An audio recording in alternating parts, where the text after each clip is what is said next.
Hello friends, आज हम देखने वाले एक important chapter chemical reaction and equation. देखो, मैंने इसका वन पेज तैयार किया हुआ है, वन शॉट बाद में देखेंगे 30 सेकंड के अंदर।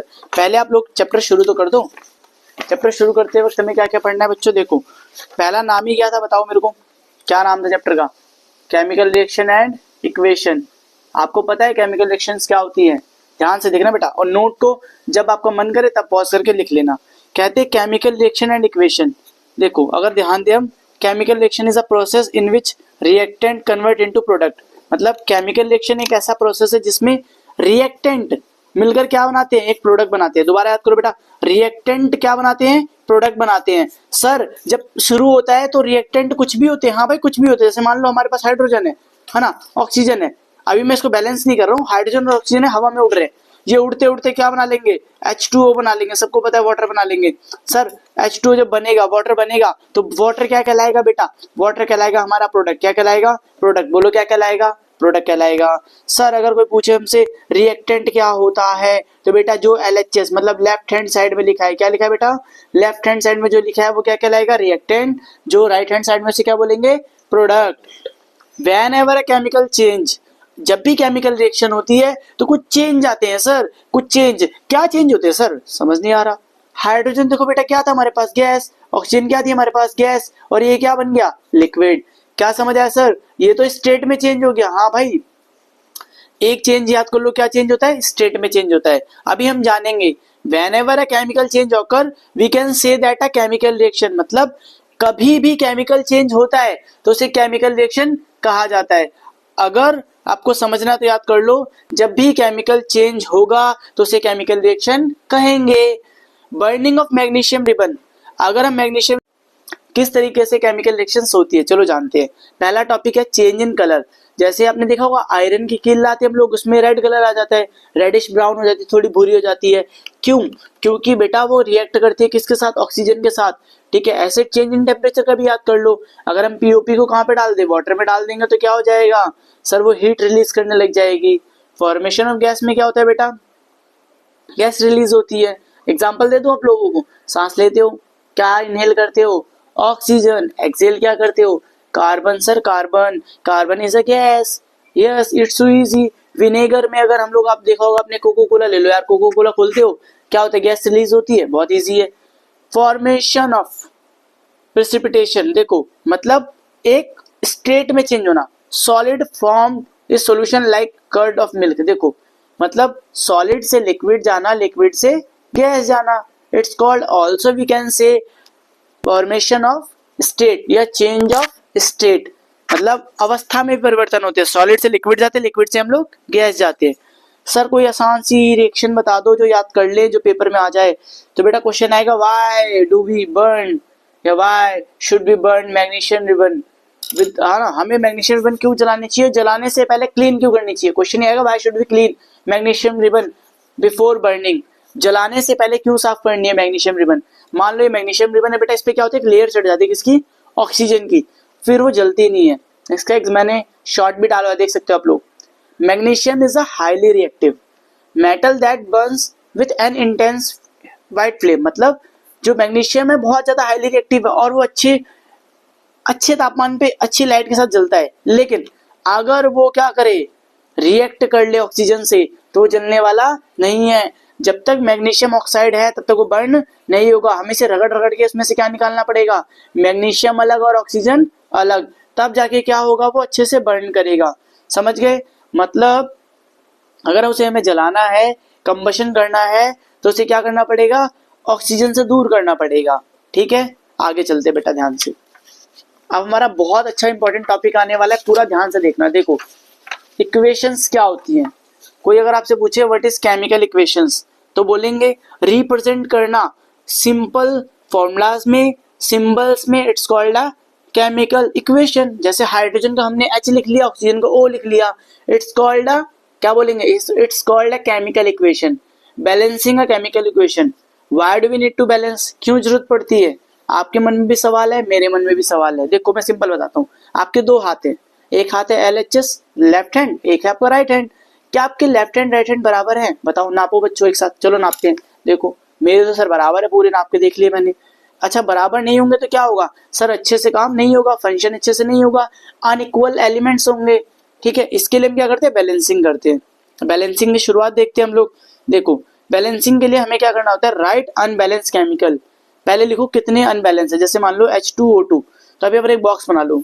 ठीक है, इसमें रिप्रेजेंट करो एलिमेंट, क्या रिप्रेजेंट करोगे, एलिमेंट। इधर रिप्रेजेंट करो LHS, बेटा इधर क्या रिप्रेजेंट करो RHS। अब देखो क्या क्या दिया, जैसे हाइड्रोजन दिया और ऑक्सीजन दिया है, तो हाइड्रोजन के कितने मॉलिक्यूल है बच्चों, 2, और ऑक्सीजन के कितने हैं, 2। मतलब सर जो इधर लिखा होता है उसे LHS कहा जाता है। हाँ भाई हाँ, ये तो समझा रहा था।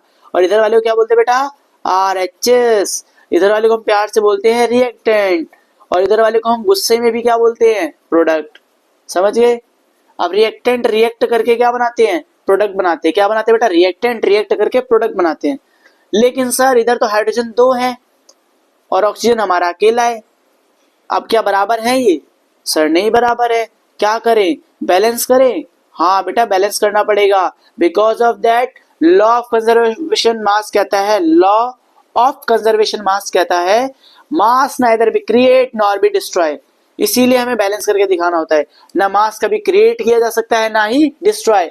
इट मींस किसी भी केमिकल रिएक्शन की मदद से ना हम हाइड्रोजन के मॉलिक्यूल्स को बढ़ाया जा सकता है ना ही उन्हें कम किया जा सकता है। जितना उनका मास ऑक्यूपाई करते हैं, जिस रेंज में होते हैं वो, जिस कांस्टेंट प्रोपोर्शन में वो जुड़ते हैं, उसी प्रोपोर्शन में पाए जाएंगे वो। चलो अब करते हैं बैलेंस। सर क्या करूं मैं, तो बेटा कुछ मत करो, दोबारा इक्वेशन लिख दो। H2O2 क्या बना, H2O बना। क्या बना सर, H2O बना। अब हमें बैलेंस करना है। सर कोई ट्रिक बताओ। बेटा देखो ट्रिक दे रहा हूं, ध्यान से देखना, अगर ध्यान दोगे तभी समझ आएगा। यहाँ पर 2 है, यहाँ पर 2 है, यहाँ पर 2 है, बट मुझे ऑक्सीजन 2 बनाना है। तो रूल है इसमें, ना आप प्लस कर सकते हो, ना माइनस कर सकते हो, ना डिवाइड कर सकते हो। सिर्फ एक रूल है मल्टीप्लाई का, वो भी नीचे नहीं कर सकते, तो आगे लगाना पड़ेगा। इससे बेटा हमारा हाइड्रोजन कितना हो जाएगा, 4। ऑक्सीजन तो 2 हो गया, तो हाइड्रोजन भी हमें 4 करना है, तो इसके आगे भी क्या लगा दूंगा, 2। अब देखो मेरा हाइड्रोजन 4 है, हाँ सर है, लिख लो यहाँ पर बेटा हाइड्रोजन 4 है, हाँ है। ऑक्सीजन 4, ऑक्सीजन 2, हाँ ऑक्सीजन 2 है सर, 2 है, हाँ 2 है बेटा है। तो दोनों क्या हो गए, बराबर हो गए। समझ आया। चलो 1-2 बैलेंस क्वेश्चन देखने के लिए आप लोग मेरे बैलेंस वाला पूरा वीडियो देख लेना, ठीक है। अभी मैं आपको अच्छे से थ्योरी पढ़ाने वाला हूँ, तो ध्यान दो। पहला टॉपिक है हमारा टाइप्स ऑफ केमिकल रिएक्शन। कितनी तरह के होते हैं सर, किसी ने कहा 5 टाइप की होती है, किसी ने कहा 6 टाइप की। क्या याद करें बेटा, आपसे टाइप्स पूछेंगे नहीं कितने प्रकार के होते हैं, बस आपको टाइप्स दे देंगे, उनकी डेफिनेशन पूछेंगे। फिर भी मैंने लिख दिया है 5 टाइप्स हैं जिनको हमने लिस्ट किया गया है, ठीक है, इस चैप्टर में। देखो पहला टाइप, देखो आप लोग ध्यान से देखना बेटा।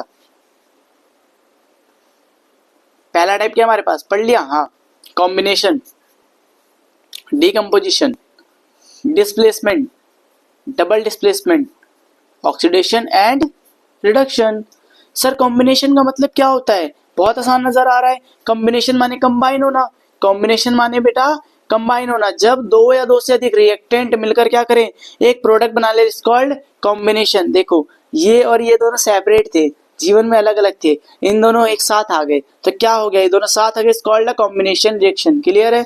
For example carbon plus oxygen is called carbon dioxide, magnesium plus oxygen is called magnesium oxide. याद रहेगा। आ जाओ, अब एक टॉपिक याद करो यहाँ पर फटाफट से, एक रिएक्शन और याद करो, exothermic reaction. Generally combination reaction, जो जनरली कॉम्बिनेशन रिएक्शन होती है उसे क्या कहा जाता है, एक्सोथर्मिक कहा जाता है। ज्यादातर जो कॉम्बिनेशन होती है वो कैसी होती है, एक्सोथर्मिक रिएक्शन होती है। इट मींस एक्सोथर्मिक का मतलब क्या होता है, याद कर लो बेटा। देखो अगर हम बात करें, अभी हम एक्सोथर्मिक को डीपली पढ़ेंगे, बट अगर आपको मेरे साथ एक्सोथर्मिक समझना है तो आपको एक टॉपिक जानना होगा। 2 तरह की रिएक्शंस होती हैं, एक्सोथर्मिक और एंडोथर्मिक। जो एक्सोथर्मिक होती है इसमें हीट रिलीज होती है, क्या होती है बेटा, याद कर लो, क्या होती है, हीट रिलीज होती है। सर एंडोथर्मिक में क्या होगा बेटा, इसका उल्टा होगा। एंडोथर्मिक में क्या होगा, इसका उल्टा होगा। बताओ क्या होगा इसका उल्टा, हीट क्या होगी हमारे पास, हीट एब्जॉर्ब होगी। क्या होगी, हीट एब्जॉर्ब होगी। याद हो गया। अब सर आपने एक्सोथर्मिक अभी क्यों बता दिया, ताकि आपको समझ आ जाए कि कॉम्बिनेशन में आपने देखा ना सब्सटेंस ब्रेक हो रहे हैं, तो ब्रेक होंगे तो क्या होगा, हीट रिलीज होगी, और एंडोथर्मिक में क्या होगा, हीट एब्जॉर्ब होगी। चलो अगला पॉइंट पढ़ते हैं हमारा, ठीक है, decomposition reaction. In this reaction a compound break down. Sir अभी तो आपने रिश्ता कराया था, पैचअप हुआ था, अभी ब्रेकअप हो गया। हाँ भाई याद कर लो, व्हेन एवर ब्रेक डाउन, जब भी कोई सब्सटेंस ब्रेक डाउन होता है टू और मोर सिंपलर सब्सटेंस में, दो या दो से अधिक सब्सटेंस में, इट्स कॉल्ड अ डीकम्पोजिशन। जैसे मान लो कार्बन डाइऑक्साइड बन गई बट उसे कार्बन और ऑक्सीजन में अलग अलग फॉर्म में ब्रेक कर दिया जाए, इट्स कॉल्ड, क्या कहेंगे सर ये तो टूट गए, इनका रिश्ता बेकार हो गया। हाँ भाई इनका रिश्ता टूट गया ना, तब भी ये प्रोडक्ट ही कहलाएंगे, बट इन्हें कहेंगे सिंपलर सब्सटेंस में। क्या कहेंगे बेटा हम? सिंपलर सब्सटेंस में, याद रहेगा। जो सर एलएचएस में लिखा होता है उसे हमेशा क्या कहा जाता है बच्चों? रिएक्टेंट कहा जाता है। एक रिएक्टेंट ब्रेक डाउन होगा किसमें? सिंपलर सब्सटेंस में, याद रहेगा। अब एक रिएक्टेंट ब्रेक डाउन होगा किसमें? सिंपलर सब्सटेंस में। आगे चलते हैं।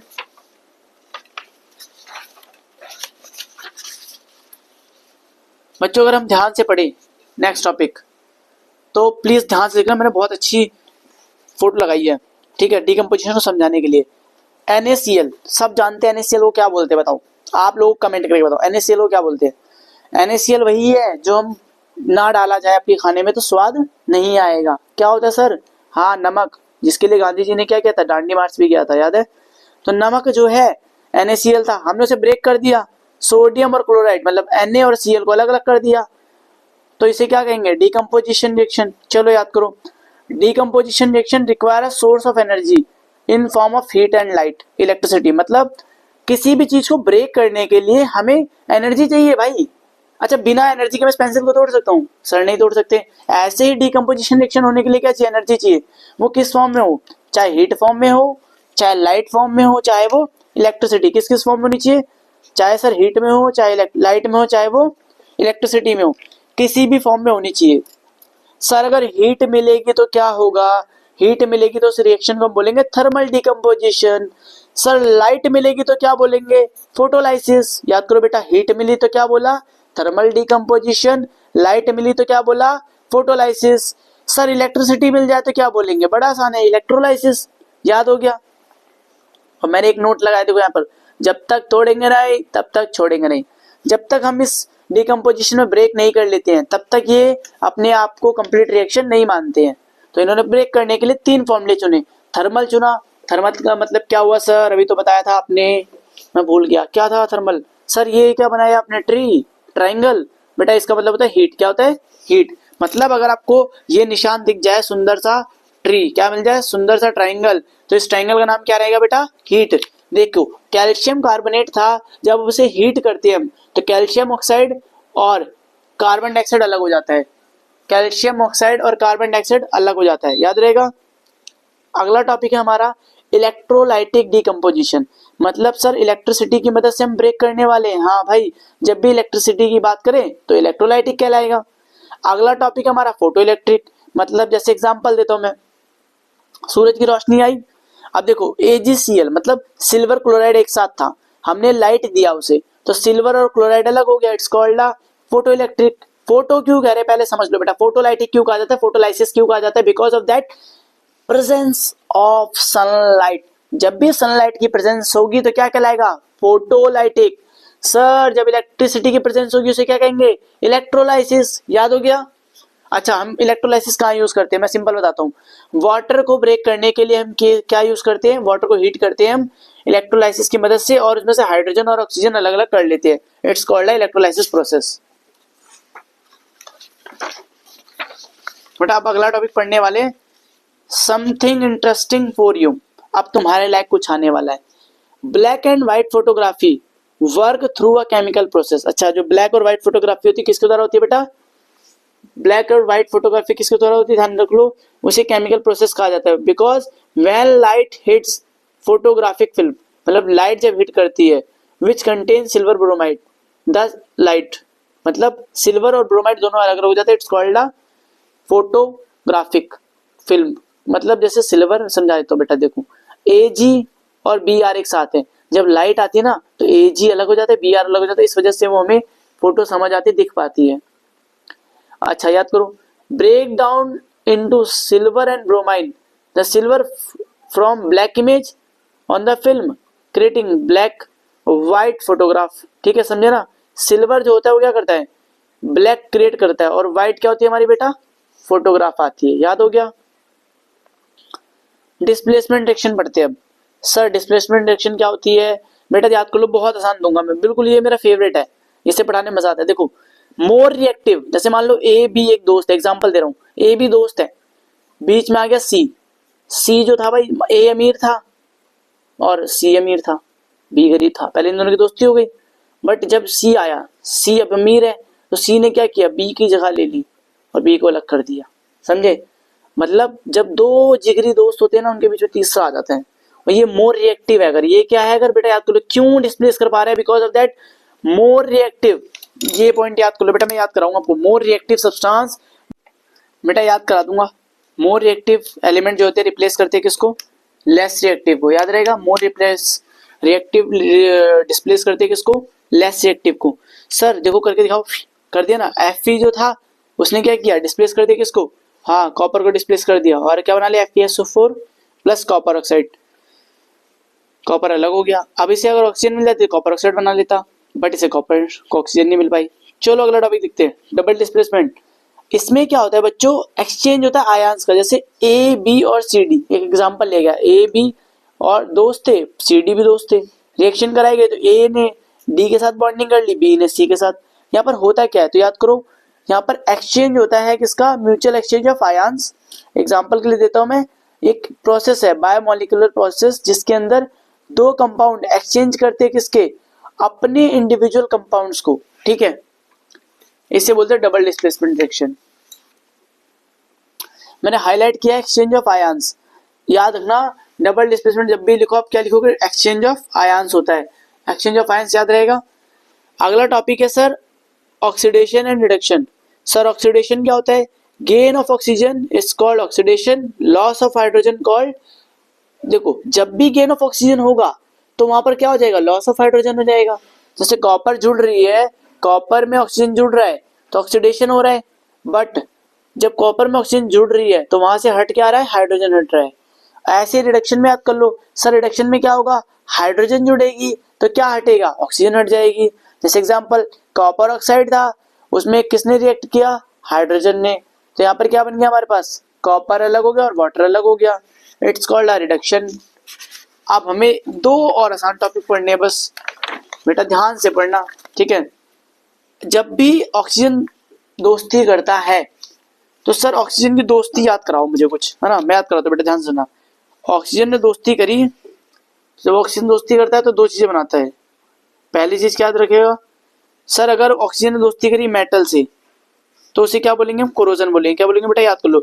ऑक्सीजन दोस्ती करता है तो क्या कहलाएगा? कोरोजन कहलाएगा। अगर किससे? मेटल से रिएक्ट करे, और अगर फूड से रिएक्ट कर ले, किससे रिएक्ट कर ले? फूड से, तो उस प्रोसेस को क्या बोलेंगे? रेंसिडिटी। अब मैं पढ़ाऊंगा इसमें, ध्यान से सुनो। अगर कोरोजन या रस्टिंग ऑफ आयरन, जैसे मैं लिखा था मेटल प्लस ऑक्सीजन क्या बनता है? Metal oxide. It's called a rusting of iron. और रस्टिंग ऑफ आयरन क्या कहलाता है? कोरोजन। लोहे में जंग लगने की प्रक्रिया को क्या कहा जाता है? कोरोजन कहा जाता है। याद रहेगा सर? याद हो गया। बट इसके कुछ प्रिवेंटेशन भी तो होंगे, बचाव भी तो होंगे। हाँ बेटा, पेपर में प्रिवेंटेशन आ सकती है, बहुत इजी है, याद कर लो। पहला बताओ मुझे क्या होता है? आप लोग क्या करते हो दिवाली पे? सर मैं ऑयलिंग करता हूँ, ग्रीसिंग करता हूँ, पेंटिंग करता हूँ। जो जो आपको याद है सब लिख देना। ठीक है, कुछ बच्चे कहेंगे सर मैं गैल्वेनाइजेशन भी करवा लेता हूँ, मतलब स्टील की परत चढ़वा लेते हैं। ठीक है, जिंक की परत चढ़ा लेते हैं, जिंक की कोटिंग को गैल्वेनाइजेशन कहते हैं। देखा ना आपने, लोहे की साइकिल होती है पर उस पर चमकदार परत चढ़ी होती है, वो जिंक की होती है बेटा। किसकी होती है बेटा? जिंक की। इस कॉल्ड गैल्वेनाइजेशन। क्या बोलते हैं? गैल्वेनाइजेशन। सर लेकिन फूड में जंग लग जाए तो क्या होगा? अरे फूड में जंग नहीं लगता बेटा, रुक जाओ। फूड में जब ऑक्सीजन लगती है उसे क्या बोलते हैं? फूड स्पॉइल हो गया। एग्जांपल देता हूँ, when fats and oil are oxidize. Fat मतलब कोई भी फूड है उसमें या ऑयल में, किसी भी चीज में ऑक्सीजन जुड़ जाए तो उसे बोलते हैं ऑक्सीडाइज होना। वो क्या हो गया? रेंसाइड हो गया है।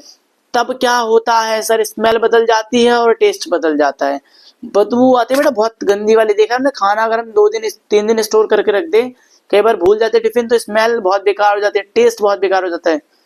खाना मत बेटा, बीमार हो जाओगे। The oxidation of fats oil can be easily observe. आप बहुत आसानी से समझ सकते हो। कई बार आप लोगों ने खाना बचाया होगा और वो स्मेल करने लगा होगा।